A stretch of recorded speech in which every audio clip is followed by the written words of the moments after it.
Hey guys, and welcome back to my channel, Jayden.reads. Okay, who here feels like they've been in quarantine for their entire lives? Because I know I do. And I think a lot of people are feeling that way. And obviously, if you keep up with the news, if you keep up with science, any of those things, then you know that staying home and staying safe is the best thing for us. It's the best thing for us as individuals, and it's the best thing for everyone collectively. However, that doesn't mean that quarantine is easy. And for most of us readers, I know myself included, we're kind of more introverts, and so staying at home isn't as bad as it could be, but still, sometimes it starts to weigh on you a little bit. And so I just wanted to make this video today to talk about ways that you can use books and reading to get comfort out of this experience, because when you're staying at home, they're a perfect form of entertainment. I prepared 5 tips for you guys to help make your quarantine reading experience a little better and to help provide you with some of the comfort that maybe you're lacking. So let's get into the steps. So for me, step 1 is to create a really nice reading environment. So one of my favorite places to read is on my couch, as you can see. And I love to have a yummy candle burning, as you can see right here, and I'm gonna awkwardly zoom in on it. But yeah, the nice smell really helps to relax me and just set a nice, calm mood. And then I also like to drink tea a lot while I read. It's just a nice, refreshing, warm, cozy drink. Okay, coming over. Yeah, so I have this big plush blanket that I love to cuddle up with. And then right here, I'm showing you some socks that I like to wear when I read. I really love fuzzy socks, and these are some of the best socks ever. And then, yeah, those are just some comforting books that I enjoy. So this is one of my favorite reading areas. Oh, moving on. Okay. So I also really love to read in the bath.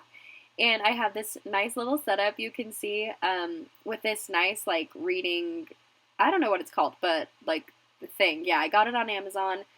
I have a snack, usually a healthy snack, and a candle going as well. I like to throw a bath bomb in there or other things.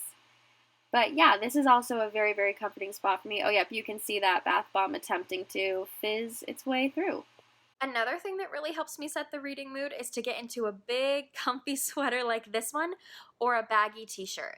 Just something that's really cozy and comfortable and just makes me feel like I can let loose and relax. The second step actually has to deal with books, and my tip is to read books that are an old favorite. So for me, that would look something like Harry Potter and the Sorcerer's Stone or Jane Eyre by Charlotte Bronte.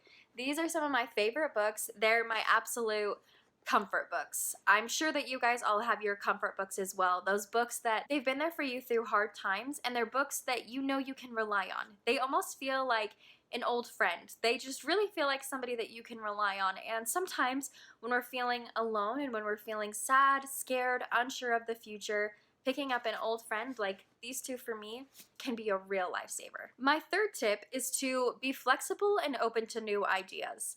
And I know that may sound kind of strange, but the second that I heard about quarantine and that we were going to, be shut inside, my immediate thought, of course, was I need to pick up some more books because obviously. But after that, I was thinking of, oh, should I get the typical kind of books that I normally do, like maybe some YA fantasy or some classics or something like that? But I had this really persistent thought in my head, and I don't know why, but it was to try some adult romance. And so I actually picked up this book, Virgin River, just from my local grocery store, and I loved it, which was really surprising to me because it's a genre I don't normally reach for, but somehow intuitively I just kind of knew that this kind of book, which reminds me a lot of like the Nicholas Sparks movies, which I would watch growing up, like on a Saturday when I was just chilling and didn't have a lot of cares going on, that somehow this kind of book would be very relaxing and cathartic for me. And I was right. My intuition was correct. This book it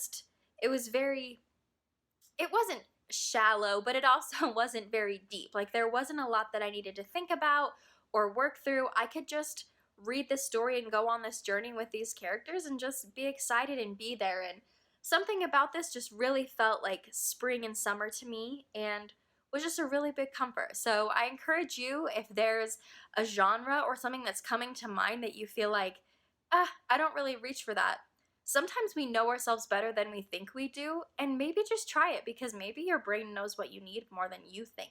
My fourth tip is to pick up some kind of scripture or self-help book, which probably sounds kind of weird and doesn't get talked about very often, but I do think that if you're a religious person, that it's good to talk to and rely on God or Allah or whomever you believe in when you're going through something hard, when you're going through a crisis or something that seems frightening to you.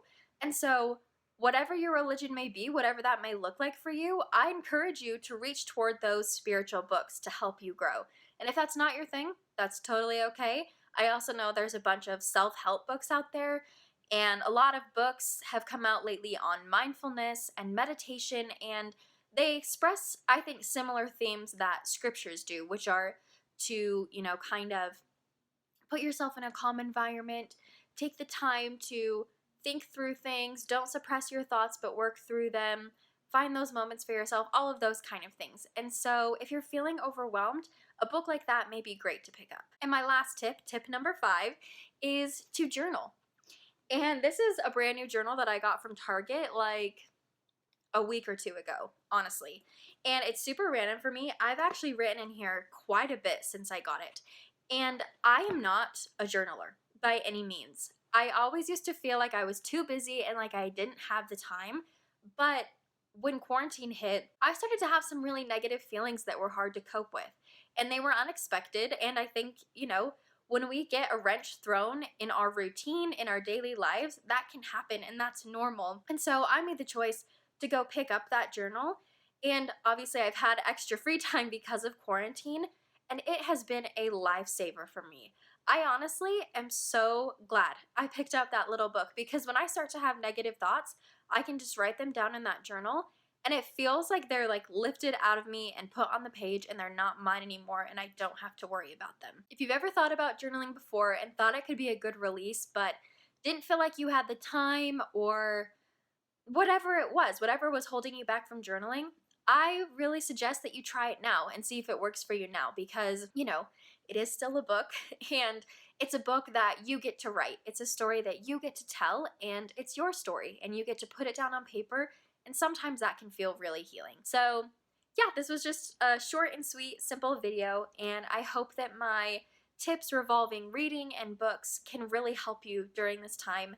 If you are really struggling, please seek out a therapist or seek out somebody that you can talk to, somebody that you trust.